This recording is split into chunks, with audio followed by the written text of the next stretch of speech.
Our series, Changing the Game, highlights extraordinary women who are making a difference now and for future generations. This morning, we're introducing you to Jazmin Truesdale, who founded Aza Comics back in 2013. Now, she focuses on diverse women superheroes, something Truesdale struggled to find in comic books when she was a kid.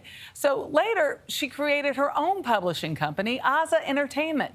The first book in the series is called The Keeper's Origins and features all-female superheroes with a mission to protect the universe. That's a pretty good mission. Joining us now, Jazmin's work is available, we should say, in more than 75 countries, and she's been a featured panelist at Comic-Cons nationwide. We say good morning to you, and I have to tell you, you describe Aza Comics as badass women doing badass things. I love saying that on morning television. Where did the idea come from? Was it the need to see yourself on the page? Yeah, so it's like I always read comic books. I had hit a rock bottom in my life about 10 years ago and started reading them again, and Wonder Woman's my favorite. Me too. Yeah, so I wasn't really seeing a lot of people doing much with their female superheroes. This is before the Wonder Woman movie and everything. So I kind of talked to some people in the industry, found out that I wasn't the only one who thought that way, and said, I think I can do this. So pretty much I kicked off with just my leading black female character, Kala, and like a ragtag team of creatures.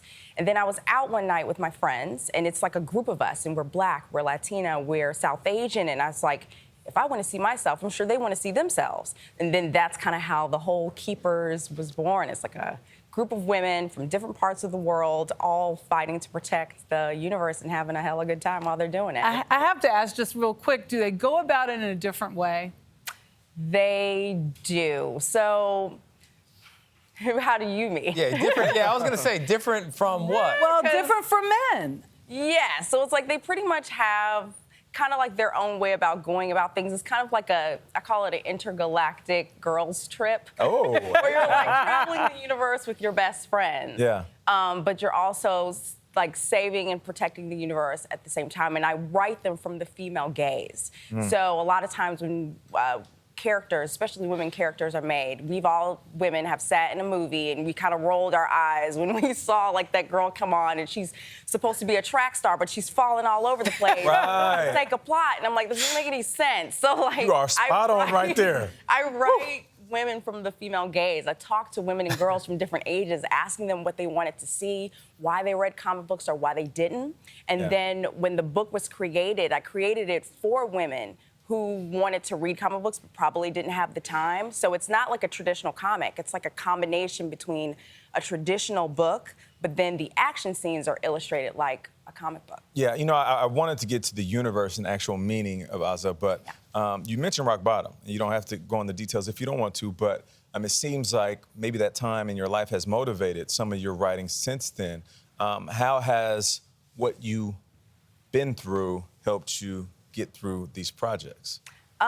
Mostly it's from the way that I write. I kind of write these real world instances happening to these girls and how they would navigate them, or how we as women would wish we had navigated that thing that thing we wish we said, or that thing we wish we did. And so a lot of times, even though they may be battling supervillains and all of that stuff, they're handling them in very real, relatable ways that I hope inspire women when they're getting out there to kind of go for that dream or go for that thing that they wish they could have done before. So I've got two questions. Yeah. The Aza Universe, what this word Aza, where did you come up with it? What does it mean? And then the follow-up is you mentioned women and teen girls as the original target audience, but you also heard a lot from male fans. So just talk a little bit if you could about the male fans. But first, the Aza verse. What does that mean? So Aza, it's a girl's name. It means powerful, and it has like Arabic, African, and also like Hebrew origins, but generally it's a girl's name that means powerful or strength. And I thought that just was very poignant to the universe. And then also, we as women, a lot of us have like a support system. For me, it's my dad. He's like a super girl dad telling me I can do anything I want to do in this world, and I wanted to make sure that